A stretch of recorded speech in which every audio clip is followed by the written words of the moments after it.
folks, and welcome back to my channel. So we're here to do a review on Deadpool 2. Now, I went to the cinema 2 days ago to watch this movie. Obviously, with the whole flow of the royal wedding, you know, I kind of stayed at home yesterday and, you know, and just watched that. But I'm here to do my review of Deadpool 2. So, in a nutshell, this is a very good movie. You'll go to this picture and it's such a good ride. You'll come out feeling happy. Now, I have to say, it's quite a dark movie. There's a lot of sadness in this movie, and I actually got quite teary-eyed yet again. I don't know what Marvel are doing to me, but I keep on crying to their recent movies from Black Panther to Infinity War, and now this movie. I didn't expect to get so emotional in this movie, but lo and behold, I did. So this is going to be, it's not going to be an in-depth review, but I'm going to give away some spoilers. So if you haven't watched the movie, I would highly recommend that you go watch the movie, then chime back into my channel and tell me what you think about the movie. I thought it was pretty damn good, and there's a lot of laughs, of course, as expected. It's kind of, yeah, it's just expected. It's kind of a comedy movie, but it was very dark, very dark. Now, the movie starts off with Vanessa dying. I was like, as I was watching the scene, I was like, hey, I didn't have any spoilers about anyone dying in this film. But lo and behold, she does die. And that sets the arc for how Deadpool, how his character goes throughout the narrative of this movie and of his character throughout this movie. Now, there's a lot of, they do balance the humour and the grief and the sad points. And the soundtrack for this film is really good. Dare I say, but I love Celine Dion. And to hear, after the main scene, how the movie opens, the opening credits is a song by Celine Dion. And they balance it really well. There's a lot of ballads in this movie, and hence why I got quite teary-eyed, especially near the ending. But in a nutshell, you would think that Cable, aka Thanos, aka the wonderful Josh Brolin, you think that he is the main antagonist in this movie. Oh, no, he's not. And that's the kind of twist in this film. So there's this kid, obviously Fire Fist, this kid that exudes fire from his fists. Now, you see the trailer and you think that Deadpool is trying to save this kid and the kid is being hunted down by Cable. Oh no, that's not, well, that is the fact. But there is a logical reason why Cable is trying to hunt down this kid and kill this kid. Basically, it's kind of given a kind of Terminator 2 type tease or Terminator type tease.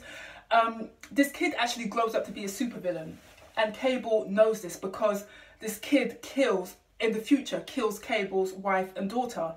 So Cable has the power of time travel. So he goes back from the future to try and kill this kid. So, now, Deadpool's in a very emotional state throughout this movie because at the very start, Vanessa dies. So he's trying to find his purpose in life. He also tries to kill himself because obviously he doesn't want to be on this planet without Vanessa. That was his one true love. At the very start, they're talking about starting a family. Then all of a sudden, she's attacked by these assailants and Deadpool fails to save her. And then he blames himself. He doesn't see any future of being on this planet and wants to die. But then he finds his purpose through, initially, the X-Men with Colossus. But that doesn't really work out. So he tries to form his own squad called the X-Force. And again, that doesn't work out because they are literally all obliterated as well. I'm not going to say how. Go and watch the movie, as I say. But the only person who survives from his initial recruitment, from Deadpool's initial recruitment, is this character called Domino. Now, I love Domino. Her power is good luck, and I love the way they use her powers throughout the movie. I was like, yes, that is such a good power to have, and it's so true. And you see, especially the car chase, brilliant. And you see how her luck, and she's like, Lady Luck, take the wheel. I was like, yes, bitch. I love that character. And so, throughout the movie, Deadpool's trying to save this kid and Cable's trying to kill this kid.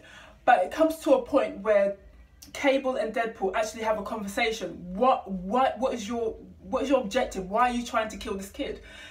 And Cable tells him the story of what this kid is going to grow up to be if he doesn't kill him. And that, you know, and then Deadpool kind of understands because Deadpool knows about grief and death. Cable's lost his wife and daughter. Deadpool's lost Vanessa, so they both have this understanding and this connection, and they both come to an agreement in order to try and change the destiny of this kid. Cable's objective is to kill. Deadpool's objective is to try and convince this kid and try and find the good in this kid and change the kid's Julian Dennison's future, change his destiny, as it were. So they kind of join forces.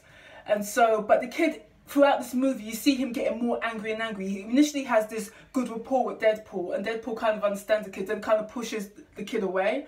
And so Dennison finds an alliance with Juggernaut. So they bring Juggernaut into this movie, and that was good. I mean, the CGI was a bit, you know, questionable with Juggernaut. It was a bit off-key, but it's still good. It was good to see Juggernaut in this movie.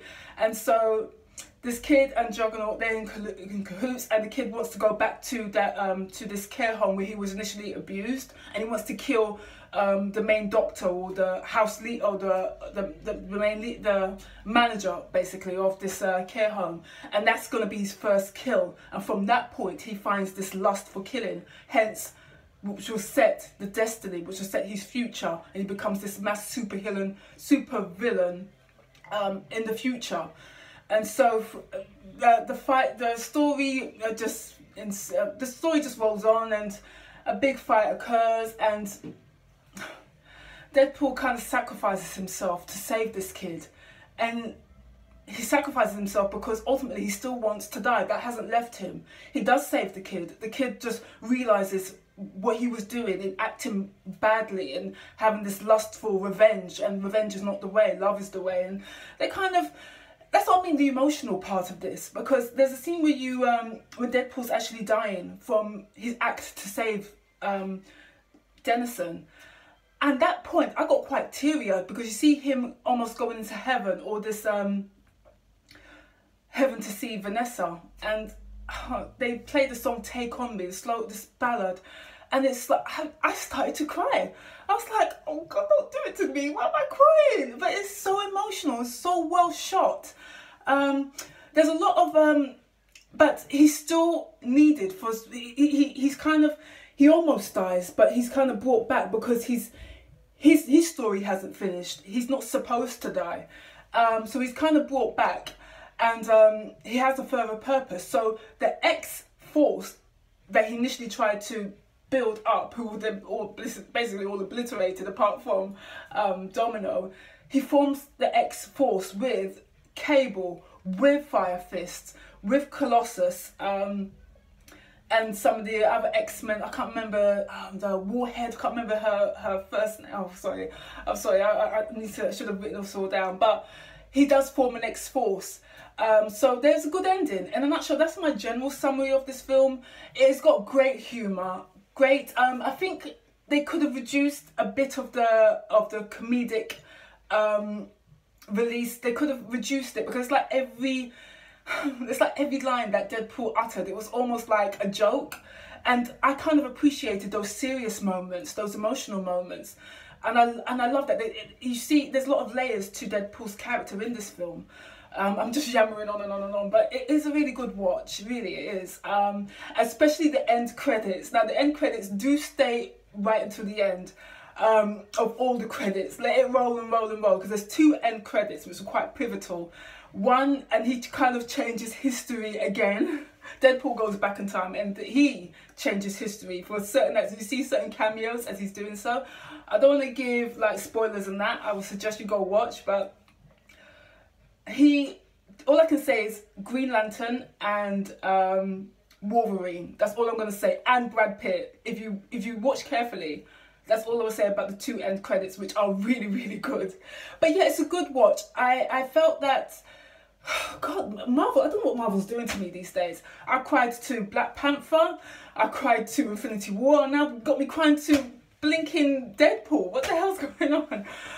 This is a really good movie. I would say, is it better than the first one? Is it better than the first? I would say so.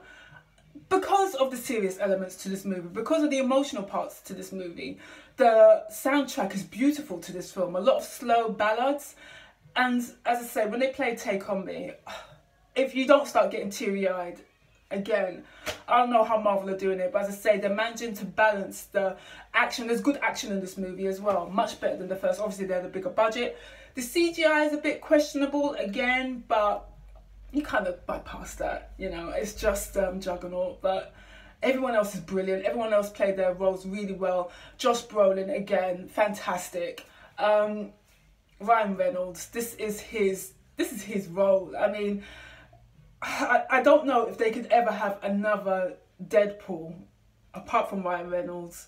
All the other characters from I love Domino. She is a breakout star for me, and I can't wait to see her in future Marvel movies. I so love her superpower, luck. Isn't that a superpower that we all need? That's a superpower I want. I used to say, oh, I wish I could fly. No, give me luck. I want that one.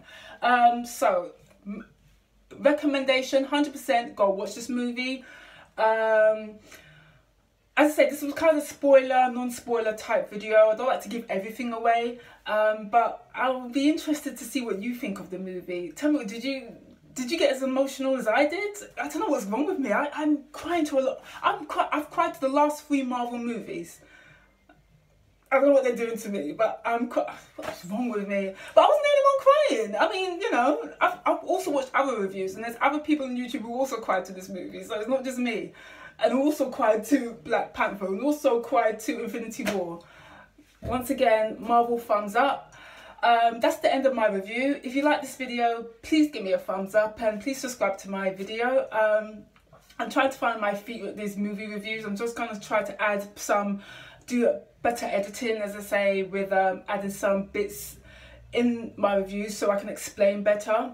But yeah, 100%.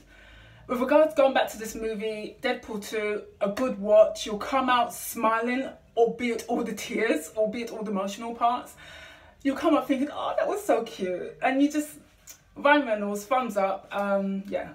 So yeah, that's the end of my review for Deadpool 2. 100% recommend you go watch it. 100%, yeah, you can go watch it again. I think a second viewing is worthwhile with this movie because there's a lot of jokes that kind of pass you by, don't catch all the jokes.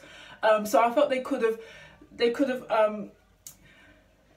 restricted some. They could have condensed that a bit or just reduced it, because it was kind of like ongoing. Every line that Deadpool uttered was literally a joke, and you're trying to catch all the jokes. And he does make, obviously, there's comic relief with regards to Marvel as well as DC. He does make fun of it all, so which is good. I thought it was good balance. Don't just make fun of DC. I think.